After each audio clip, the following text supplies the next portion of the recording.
거침없이 하이킥 오늘도 장장 콤비 장성철 공론센터 소장 어서 오십시오. 네, 안녕하세요. 새해 복 많이 받으십시오. 새해 복 많이 받으십시오. 장윤선 정치 전문 기자. 어서 네, 오십시오. 새해 복 많이 받으십시오. 새해 복 많이 받으십시오. 자, 어제 좀 장 기자는 불안하셨습니까 혹시? 그제 영장 기소? 연장 막 불어대고 어제 기소를 하는 아니요. 그래서 즉각 뭐 취재를 해봤더니 전혀 불안해할 일이 아니다. 그 법원이 빨리 예. 기소하라는 거지. 법원이 뭔가 상황 사정 변경을 만들어주는 것이 아니다. 검찰이 빨리 기소하면 된다. 예. 그런데 이제 어제 갑자기 심우정 총장이 회의를 열지 그래서요. 않았습니까? 그러니까 그때 불안해한 분이 좀 있었습니다. 그래서 저도 이제 취재를 해봤더니. 네. 일종의 이제 모양 갖추기다. 그러니까 어쨌든 뭐 이제 윤 대통령한테는 친정 아니겠습니까? 네. 근데 검찰이 이후에 결정을 하는 데 있어서 이것은 심우정 개인의 결정이라기보다 검찰 조직 전체가 회의를 통해서 결정한 심사숙고한 것이니 결정이다. 받아들이시라. 아. 뭐 이런 퍼포먼스 아니겠냐. 요 정도로 해석을 하더라고요. 뭐 이런 말씀이 뭐 아주 일종의 위로하는. 뭐 그렇죠. 중요한 일 앞두고 예. 검찰 조직 전체가 이 결정을 책임진다. 예. 이런 정도의 퍼포먼스로. 책임 분담. 내 책임 아니야. 나한테 뭐라 그러지 마. 이거 아니에요? 심우정 개인 혼자 결정한 거 아니야. 뭐 이런 그런 정도의 거군요. 얘기다. 예. 혼자 했다가 욕 바가지로 먹었기 때문에. 근데 검찰이 집단에서만 항상 중요한 일 앞두고 예. 이런 절차를 거친다. 윤 대통령도 과거에 검찰총장 시절에 그랬다. 하고 싶은 대로 하면서 그렇죠. 책임은 분산시키는 모양새. 그렇습니다. 그 윤석열 대통령에게 예. 지시를 받아서 실질적으로 출동했거나 이 비상계엄을 실행했던 사람들 10명이 다 구속됐거나 구속 기소 당했기 때문에 그걸 지시한 윤석열 대통령이 구속을 당하지 않을 거다, 구속 기소가 당하지 않을 거다라고 전망하기는 그렇죠. 어려웠다라고 봐야 되겠죠. 그러니까 구속 기소가 아니라면 정말 대형 사건 일이죠. 정말 그렇죠. 이거야말로 나라가 흔들할 사건이 될 수 있죠. 정치적인 판단이 들어갔다라고 볼 수밖에 없는데 그냥 이름을 제외하고 보면은 이거는 도저히 어떻게 이걸 구속을 안 시켜요. 아니 그 수괴를 석방시키면 나머지도 다 풀어줘야죠. 그러니까 종범을 수괴는 풀어주고 종범들은 그냥 놔둔다. 이건 말이 안 되는 거죠. 그래서 그 얘기를 하더라고요. 그러니까 그 이제 뭐 석방을 둘러싸고 고검장 회의에서 뭐 이러저러한 말들이 있었다라는 언론 보도에 대해서 검찰 내부에서는 어떻게 해석을 해주냐면 가능성을 놓고 이러저러한 이야기들을 했을 것이다. 구속되면 어떻게 될까? 불구속되면 어떻게 될까? 이러저러한 가능성을 놓고 얘기를 한 거다. 어차피 결론은 구속 기소다. 구속기소였다. 그런데 어떤 빌드업이나 이런 게 필요하니까 이런 스토리텔링 그런 정도로 해석하시면 좋을 것 같다. 이렇게 정확한 얘기합니다. 해석 같은데요. 중앙지법에서 구속 연장을 불허했잖아요. 그것은 하나의 의미가 있다고 좀 보여지는 거예요. 뭐냐면 공수처의 수사권을 인정한 거 아니냐. 그렇죠. 법적 모호성을 명료하게 정리한 거죠. 일단은. 그러니까 사실 그 검찰이 뭘 수사를 한 게 없잖아요. 그러니까 공수처가 수사를 했고 검찰은 기소만 한 거거든요. 지금 왜냐하면 대면 조사 한 번도 못했으니까. 그래서 구속 기간을 연장해서 뭐 대면 조사라도 하면서 모양을 갖추려고 했으나 그마저도 사실은 놓친 거죠. 근데 표면적으로는 말입니다. 구속기간 연장 불허를 법원이 했을 때 윤석열 피의자 쪽은 환호를 했어요. 표면적으로. 석방해라. 진심으로 그렇게 환호한 건가요 그때? 아니, 진심으로 뭐 그거를 바랐겠죠.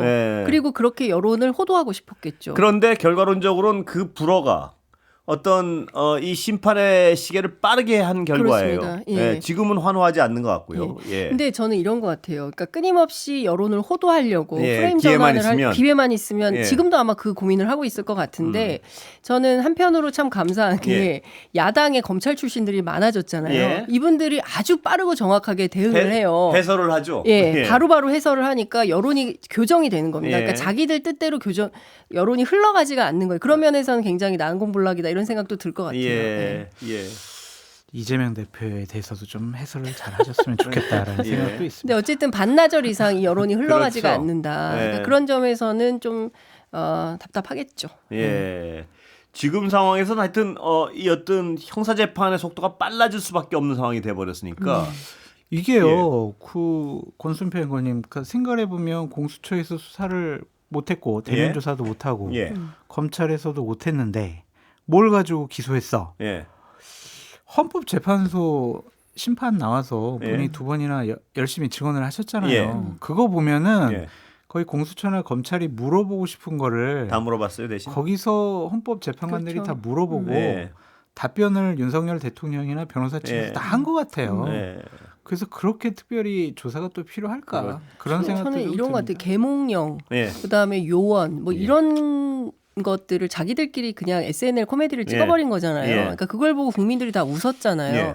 웃거나 매우 불쾌한. 지금 21세기 어디서 계몽이라는 말을 함부로 꺼내느냐. 그러니까 국민을 우매한 대중 취급을 하고 있는 거잖아요. 그러니까 이런 방식에 대해서 국민들이 엄청나게 불쾌해하고 불편해한다는 것을 이분들은 잘 모르는 것 같아요. 그러나 전체 다수의 국민들은 이미 이제 인지를 하고 있는 것이죠.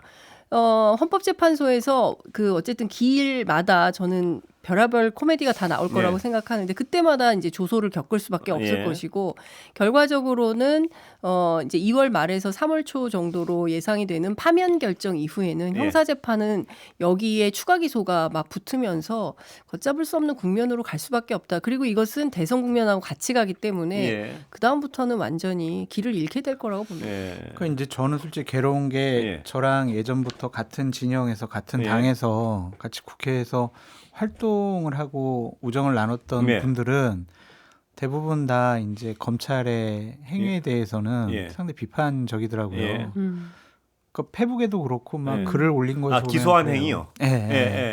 아니 그걸 왜 구속 기소하냐 이제 그런 건데 보수파 진영 분들에게 꼭 드리고 싶은 말씀은 특히 권성동, 권영세 이 두 지도자들께 드리고 싶은 말씀은 윤석열 대통령 부부와 현명하게 빨리 차별화해야 그래도 조기 대선에서 한번 작업을 해서 작전을 짜가지고 한번 해볼 만하지 저분들 입장에서 계속 얘기하고 옹호하고 방어하고 함께하는 모습 보이면은요 답 없어요. 그래서 제발 좀 현명하게 거리두기 하시는 거 지금부터라도 빨리 하셔라라고 말씀드립니다. 저 오늘 경향신문이 중도를 분석했더라고요. 그러니까 NBS 갤럽 그런 걸 쭉 보면 그러니까 저는 어쨌든 선거는 양쪽은 다 뭉치는 것이고 중요한 거는 캐스팅 보터들이 어떤 편을 선택하느냐 그렇습니다. 굉장히 중요한데 중도 응답자들만 놓고 쭉 분석을 했더니 뭐 2배 차이는커녕 압도적이더라고요. 야당 후보를 뽑겠다는 것이 전체 10 가운데 6명이다라고 하면 이거는 게임 끝난 거거든요.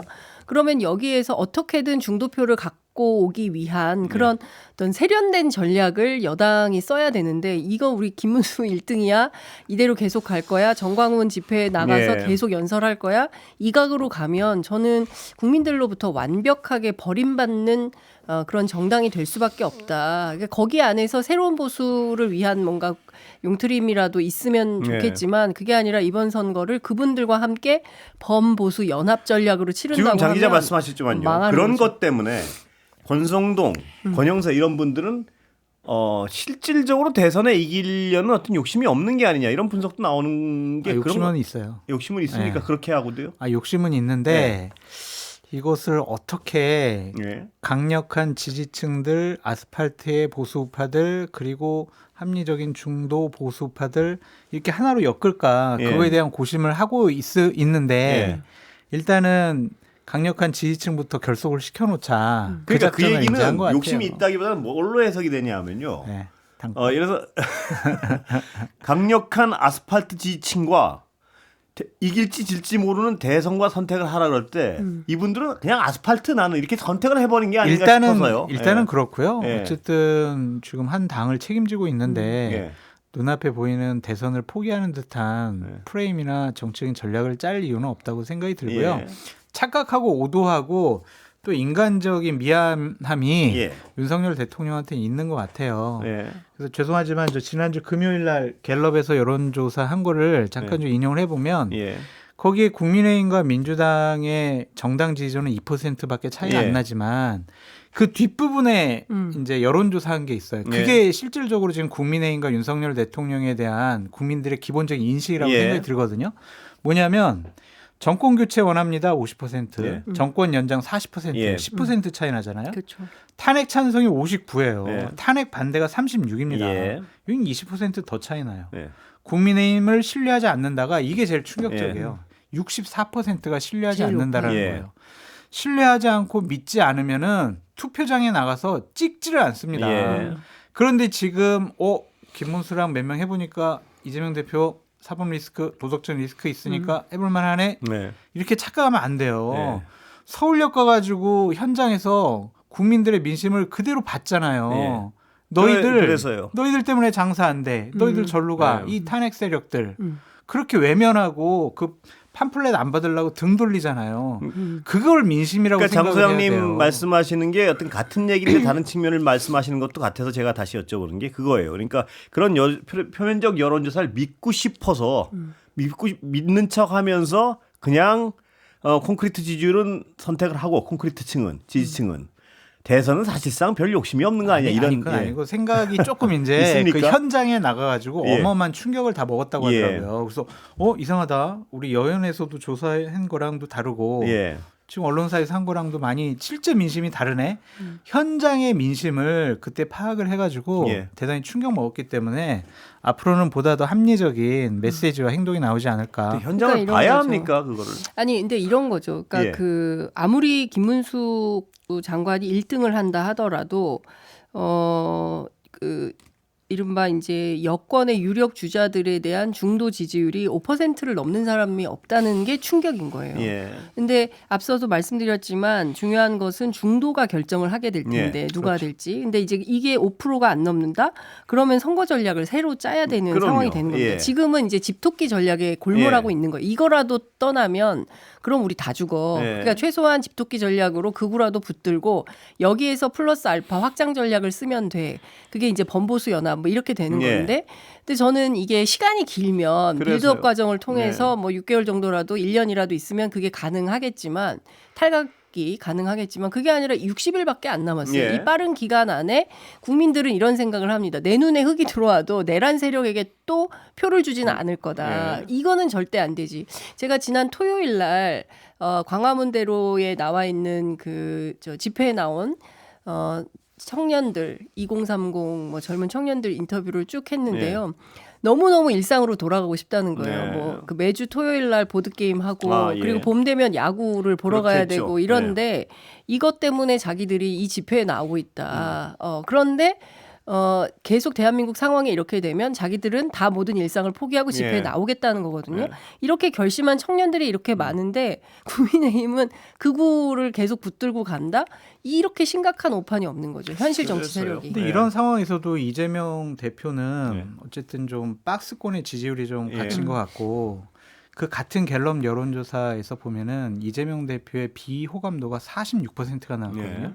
다른 후보들은 뭐 13% 이렇게 한 자리 숫자예요. 그 비호감도를 넘어설 수 있는 새로운 모습을 보여줘야 되는데 과연 이재명 대표나 민주당이 그럴 생각과 능력이 있는 것이냐. 내란 세력에게는 절대로 다시 국민들이 선택을 안 할 거야. 장윤성 기자님 말씀 맞는데 그럼에도 불구하고 이재명은 아니지. 그렇게 생각하는 분들도 상당히 많이 있기 때문에 이번 대선 만약 국민의힘이 김문수나 홍준표 이렇게 강력한 뭐 보수파의 지지를 받는 분들을 빼놓고 다른 분들 오세훈이나 유승민 이렇게 중도층을 견인해 올 수 있는 사람들을 후보로 만들 수 있다면 대선 그래도 모른다. 뭐 국민의힘 쪽에서는 해볼 만하다. 저는 그 장 소장님 말씀하신 그게 굉장히 그 위험한 프레임이라고 생각을 하는데요. 그럼에도 불구하고 이재명은 안 된다. 이거는 이를테면은 일종의 혐오거든요. 그러니까 그걸 계속 조장을 하는 거죠. 그리고 국회에서 윤석열 대통령에 대한 그 탄핵안이 가결됐을 때 그때 홍준표 대구시장을 비롯해서 여권의 유력한 주자들 유승민 대표까지 포함해서 일제히 이재명 대표 개인을 공격했어요. 그러니까 반명, 반 이재명, 그러니까 이재명 혐오 이런 걸 계속 조장을 하는 건데 저는 그러면 민주당 입장에서는 이것을 넘어서기 위해서 어떤 전략과 포지셔닝이 필요하냐.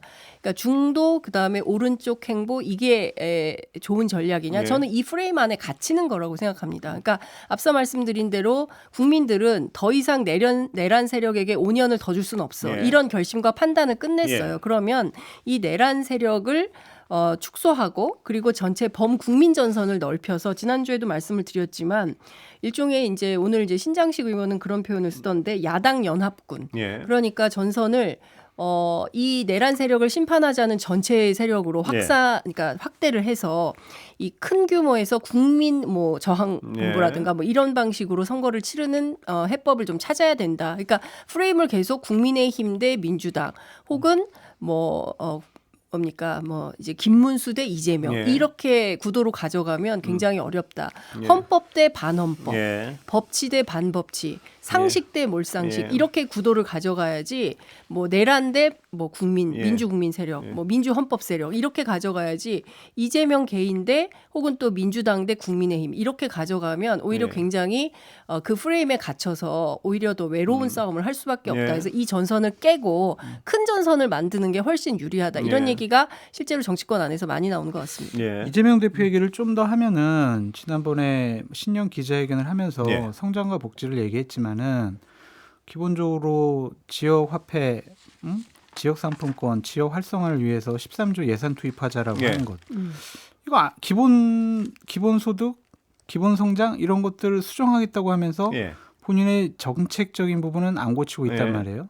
그것이 과연 맞는 것이냐. 호남의 한 읍면 단위에는 이렇게 지역 기본 소득 보장을 해준다라고 하는 것들. 그러면은 본인이 내세운 거랑 행동이 좀 다르다라는 거고. 저는 이 부분은 정말 너무 안 좋은 것 같아요. 전 스카이 데일리라는 언론사에 대해서 제가 기사도 보지도 않고 거기 언론사 같지도 않다라고 생각을 하는데 은행장들을 만나서 이상한 언론사다.